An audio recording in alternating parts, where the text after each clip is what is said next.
Quickly, how many people here are here to support the owner-operator show? Thank you. Thank you for coming. According to the board, if I understand this, the town will save $1.5 million over 5 years with this contract with All-Star.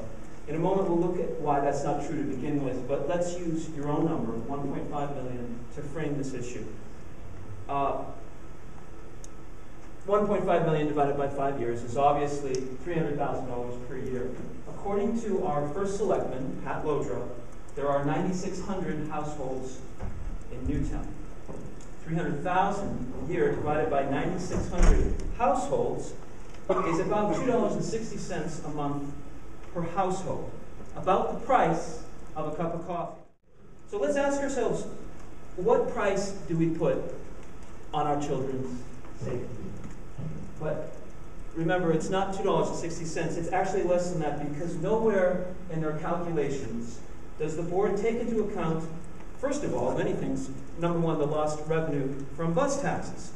I know Manny says he pays $1,300 a year in bus taxes. Other drivers, I checked this out with the town clerk today, $550, $339. It's at least hundreds of thousands of dollars over the same 5-year period. And as one gentleman here asked, what about after 5 years? And then the prices go up. What if they sell the company? What if the DeBoer family says, well, this has been pretty good, let's sell the company and someone else takes over? Now we're dealing with them. Why have you not calculated these costs publicly? And now that we've determined that the gross cost at most is about a cup of coffee per household in Newtown, the real cost we can determine is negative after all the numbers that you deliberately did not include. It's actually potentially a cost saving to keep this system. I've said it before, I'll say it again. I believe that the board is going against the majority of Newtown's wishes. I have talked to people, I have read letters in the paper. In this town, I've lived here all my life. I've been through tons of budget battles, the Fairfield Hills thing, school controversies, the prison, the library expansion. There are opinions on both sides, and one hears the opinions on both sides. There are always some letters to the editor on both sides. You hear it in the grocery store in line. You hear it at Dunkin' Donuts. You hear it at the Pizza Palace. Whatever place you are, you're hearing the opinions. I have heard almost no opinions that are for the All-Star contract.